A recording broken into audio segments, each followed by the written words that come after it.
மணக்க நாட்டுக்கோழி கொத்தமல்லி குழம்பு பாருங்கள். ஒரு கலரே உங்களுக்கு ஒரு கலர் பச்சை கலராக தெரியும். ரொம்ப வாசமாக இருக்குது.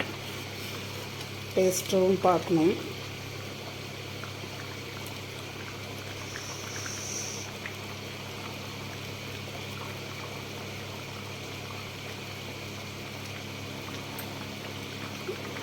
ரொம்ப சுவையாக இருக்குது. வாங்க இந்த நாட்டுக்கோழி கொத்தமல்லி குழம்பு எப்படி வைக்கிறதுன்னு பார்க்கலாம்.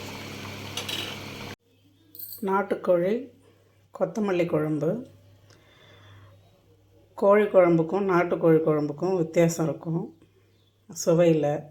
இன்றைக்கி அருமையாக அந்த கொத்தமல்லி சுவையோடு இன்றைக்கி குழம்பு வைக்க போகிறோம். அதுக்கு முதல்ல நாட்டுக்கோழியை நல்லா கழுவிட்டு ஒரு ஸ்பூன் மிளகாத்தூள், அரை ஸ்பூன் உப்பு, கொஞ்சம் ஒரு சிட்டிகை மஞ்சத்தூள், கொஞ்சம் எண்ணெய் விட்டு நல்லா கலந்து அரை மணி நேரம் ஊற வச்சுருக்கேன். ஏன்னு சொன்னால் அந்த மசாலா நல்லா ஊறி சிக்கன் இப்போவே நல்லா கொஞ்சம் ஊறிடுச்சுன்னா நம்மளுக்கு வேகிறது சுலபமாகிடும். கண்டிப்பாக குக்கரில் போட போகிறதில்ல. ஆனால் வேகிறதுக்கு கொஞ்சம் நேரம் கொடுக்கும் இந்த நாட்டுக்கோழி. ஆனால் இந்த மாதிரி ஊற வச்சிட்டிங்கன்னா சீக்கிரமாக வேகும். அதே சமயத்தில் உப்பு காரம் நல்லா ஏறிடும், சுவையாக இருக்கும்.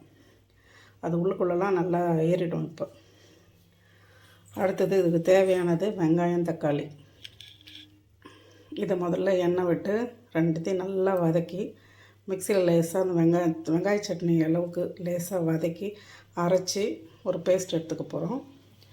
அடுத்தது முக்கியமான இன்றைக்கி மசாலா இந்த கொத்தமல்லி குழம்புக்கு பூண்டு, இஞ்சி, ஒரு மிளகாய், ஒரு ஸ்பூன் வர கொத்தமல்லி, நல்லா ஒரு பொடி அளவுக்கு பச்சை கொத்தமல்லி, ஒரு சின்ன கப் அளவுக்கு ஒரு 4 தேங்காய் பத்த அளவுக்கு கொஞ்சமாக இருந்தால் போதும் அதுக்கு. அதோட கொஞ்சம் சோம்பு, பட்டை, லவங்கம் தெரியுதுங்களா. அதோட ஒரே ஒரு இன்க்ரீடியன்ஸு பொட்டுக்கடலை சில பேர் சேர்ப்பாங்க. அதுக்கு பதிலாக நான் இன்றைக்கி ஒரு 1/4 ஸ்பூன் புழுங்கல் அரிசி சேர்க்குறேன். ஏன்னா இந்த மிளகாய் காரம் எல்லாருக்குமே, இந்த குழந்தைகள், வயதானவங்க எல்லாருமே சாப்பிட்லாம். அதே சமயத்தில் ஹோட்டல் குழம்பு மாதிரி உங்களுக்கு கிரேவி ரொம்ப நல்லா வரும். அதுக்காக இந்த புழுங்கல் அரிசியும் வைக்கிறேன். ரொம்ப நல்லாயிருக்கும் இது. இப்போ நம்ம செய்ய ஸ்டார்ட் பண்ணிடலாம்.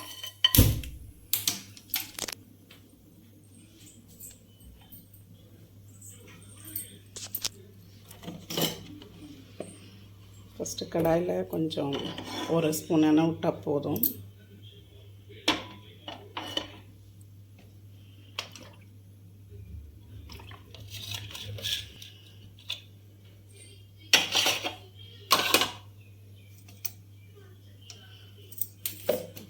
எண்ணெய் காஞ்சிருச்சு.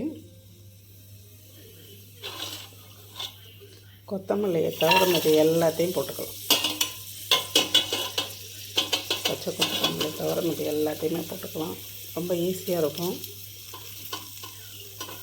இப்போ இருக்கிற பிள்ளைங்களுக்கு கோழி குழம்புக்கும் நாட்டுக்கோழி குழம்புக்கும் வித்தியாசமே தெரியறதில்லை. அதே சமயம் இதை ரொம்ப செய்கிறது கஷ்டம்னு நினைக்கிறாங்க. இந்த மாதிரி மசாலாவை ஃபஸ்ட்டு அரேஞ்ச் பண்ணிக்கிட்டு செய்யுங்க. ரொம்ப சுலபமாக இருக்கும். கஷ்டமே கிடையாது. பொன் வறுவலை நல்லா வறுத்துட்டு கடைசியாக ஆஃப் பண்ணும்போது தான் அந்த பச்சை கொத்தமல்லியை போடணும். அப்போ தான் அது வாசம் அப்படியே இருக்கும்.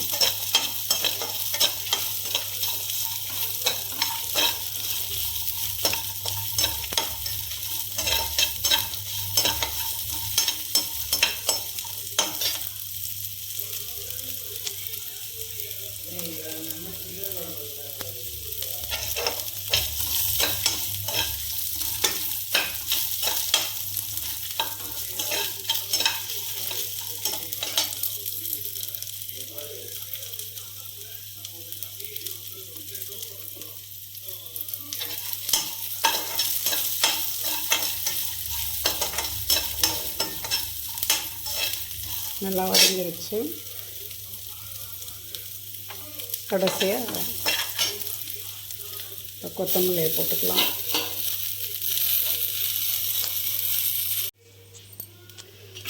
அதை வதக்கி வச்சு அதை ஒரு தட்டுக்கு மாற்றிக்கலாம்.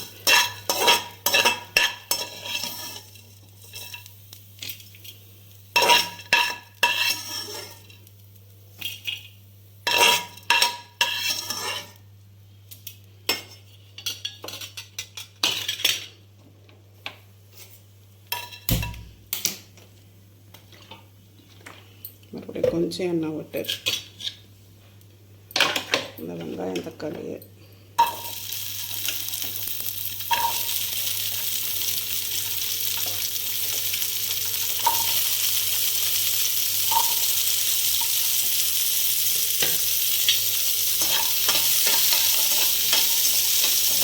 நல்லா வதக்கிட்டு இதே ரொம்ப அருமையான வாசனை வர ஆரம்பிச்சிருச்சு.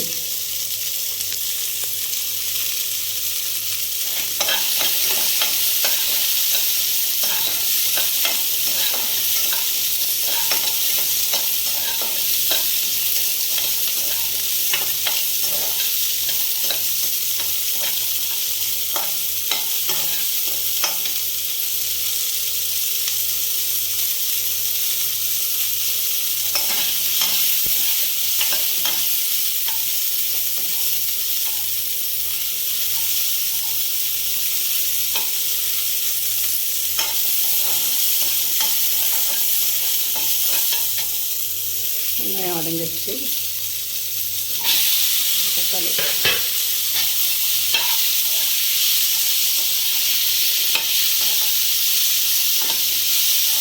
ஓரளவுக்கு வதங்கணும்.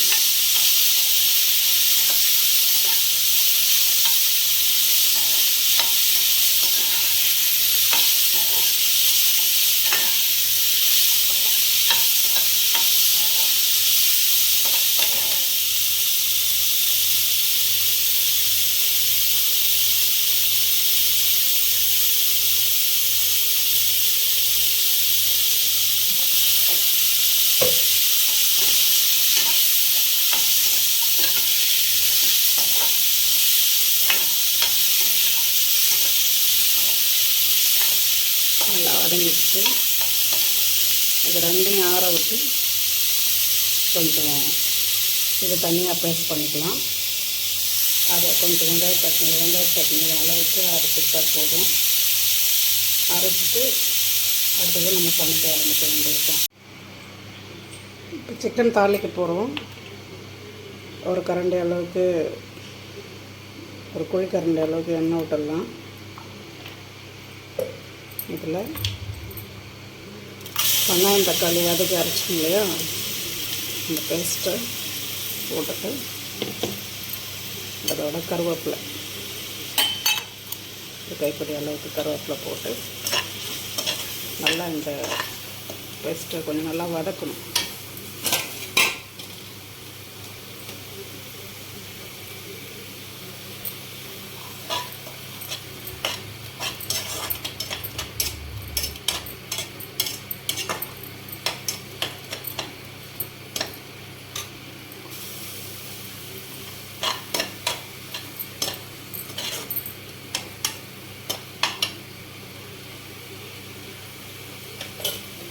பக்கம் சாதம் வந்துட்டுருக்கு.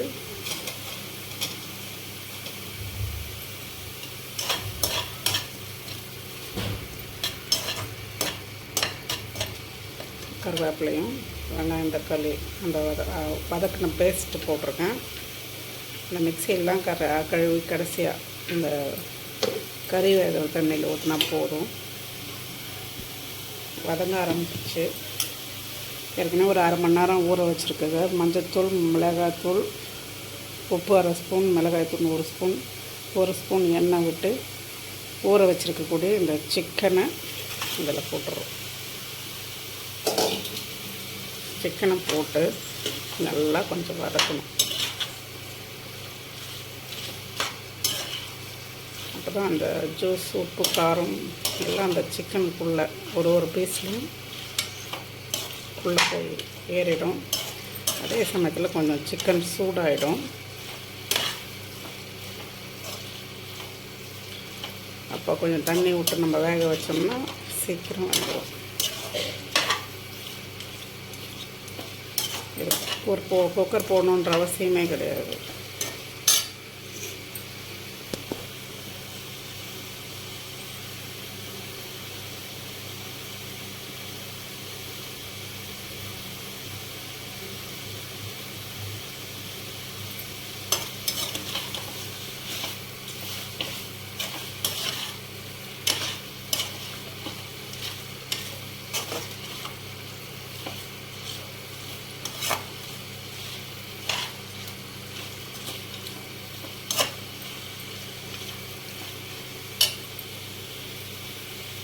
இன்னும் ஒரு 2 நிமிஷம் அதை கொஞ்சம் வதங்கணும்.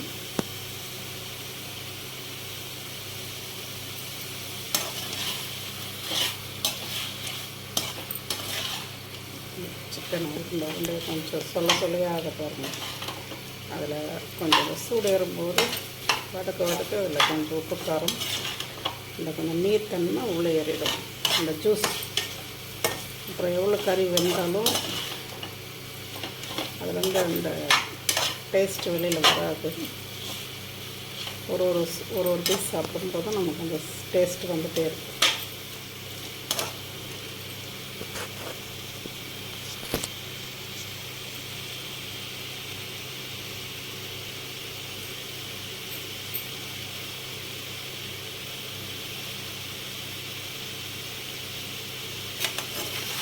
நல்லா வதங்கிடுச்சு கறி.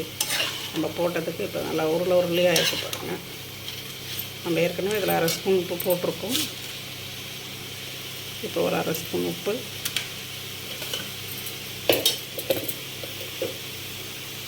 ஒரு 3 ஸ்பூன் மிளகாய்த்தூள் போட்டுக்கலாம்.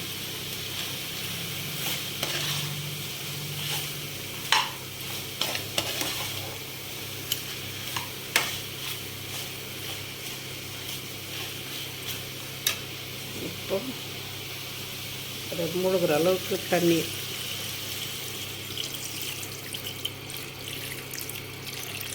நான் அரிசி கழுவின தண்ணி யூஸ் பண்ணுவேன். ஃபஸ்ட்டு அரிசி ஒரு டைம் அழுக்கு போகிற மாதிரி கழுவிட்டு 2வது தண்ணி, அந்த தண்ணி யூஸ் பண்ணோம்னா நமக்கு நிறைய அந்த தோலுக்கு தேவையான மெலனின், அந்த அரிசியில் இருக்கக்கூடிய அந்த மேலே இருக்கக்கூடிய தண்ணீர் வந்து ரொம்ப நோய் எதிர்ப்பு தன்மை, மருத்துவ குணங்கள் உள்ளது. அதனால் ஃபஸ்ட்டு 2 டைம் ஒரு டைம் கழுவி எடுத்துகிட்டு 3வது தண்ணியை நான் என்ன பண்ணேன்னா அதை எடுத்து வச்சு சமையலுக்கு ரசம், குழம்பு செய்யும்போது, பருப்பு வேக வைக்கும்போதெல்லாம் பயன்படுத்துவேன். இப்போ இது ஒரு 15 to 20 மினிட்ஸ் நல்லா வேக விட்டுடலாம். சிக்கன் ஒரு 20 நிமிஷமாக வெந்துட்டுருக்கு. நாட்டுக்கோழி சிக்கன்னு மேபி வெந்துடுச்சு. நம்ம வெந்துட்டதை தெரிஞ்சுக்கிறதுக்கு இப்படி கரண்டியில் இப்படி அழுத்துனிங்கன்னா போதும், கட் ஆகும். இதை அழுத்தும்போது கரண்டியில் தனியாக வருது, வெந்து போச்சு.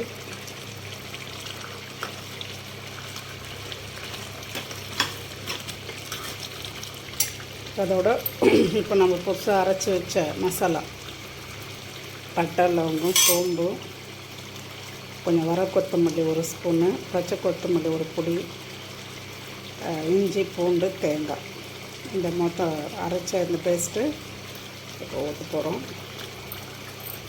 இதையா நம்ம லாஸ்ட்டில் சிக்கன் வெந்த பிறகு சேர்க்குறோன்னா அப்போ தான் அந்த வாசம், அந்த கொத்தமல்லி வாசம்லாம் போகாது, நல்லா வாசமாக இருக்கும்.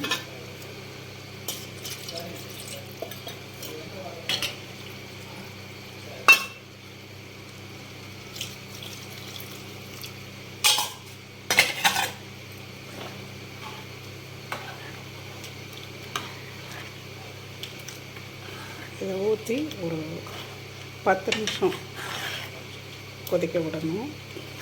இந்த வதக்கி அரைச்சதுனால ரொம்ப பச்சை வடெல்லாம் வராது, அதனால் ஒரு 10 நிமிஷம் கொதிச்சா போதும்.